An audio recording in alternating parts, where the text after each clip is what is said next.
bienvenue au jour 11 du mois de célébration du défi d'attention. Aujourd'hui, je veux vous parler d'un élément très important dans la vie de quelqu'un qui vit avec un défi d'attention. En fait, c'est une notion importante pour tout le monde, mais pour nous, c'est hyper important et je pars d'un petit mot de 3 lettres qui s'appelle ainsi F-U-N. Le fun. Dans notre quotidien, ce qu'on fait, les endroits où on est, les gens avec qui on est, la notion de plaisir, vous n'avez pas idée à quel point c'est important. Et ça, c'est un autre petit moment dans ma formation de coaching qui, pour moi, a été wow! J'étais en fait en pratique, donc j'étais dans le rôle du client et mon prof était le coach, bien entendu.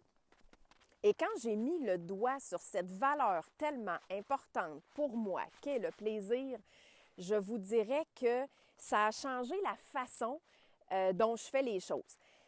Et avant de vous expliquer qu'est-ce que ça a changé, je vais vous expliquer ce qu'il faut faire attention.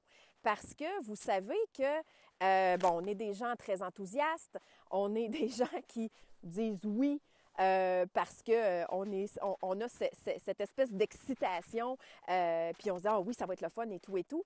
Mais l'envers du décor, c'est que on peut dire oui trop rapidement parce que on a cet enthousiasme-là pour finalement se rendre compte que merde, on aurait dû fermer notre gueule.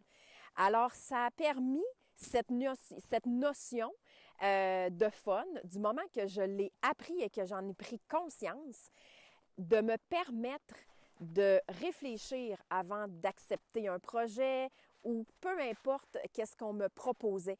Donc, ça m'a permis justement de venir positionner certains éléments, certains points de repère pour me laisser le temps de réfléchir quand j'avais besoin. C'est sûr que si on me propose un projet d'écriture, je n'ai pas besoin d'y réfléchir de midi à 14 heures.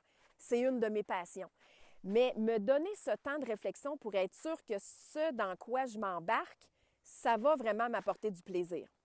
Donc, ça a vraiment changé la façon que j'ai de faire les choses parce que maintenant, je sais que pour les gens qui ont un défi d'attention, c'est un défi pour nous d'être dans quelque chose qui est boring, qui est emmerdant, qui est ennuyant.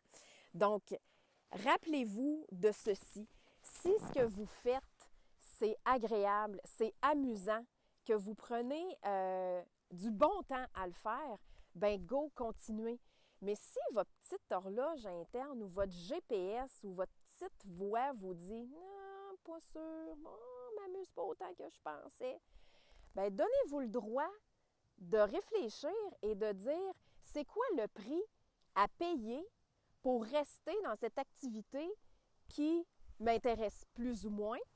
Et ce que ça va avoir comme effet, éventuellement, c'est que ça va vous drainer votre énergie. Donc, assurez-vous de vous donner le temps de réfléchir. Ça, c'est super important.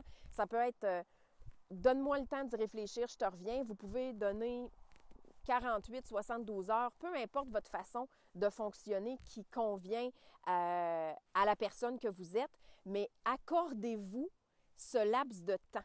À moins, comme je vous dis, si c'est aligné avec une de vos passions, il n'y en a pas de problème. Donc, le fun, il faut que ça fasse partie de votre quotidien. C'est super important. Alors, j'aimerais ça dans les commentaires que vous me disiez qu'est-ce qui vous amène du fun dans votre vie, dans quelles activités vous prenez votre pied, que vous avez du gros fun noir. Donc, c'était la capsule du jour 11. On se retrouve demain, bien entendu, pour la 12e journée du mois de célébration du défi d'attention.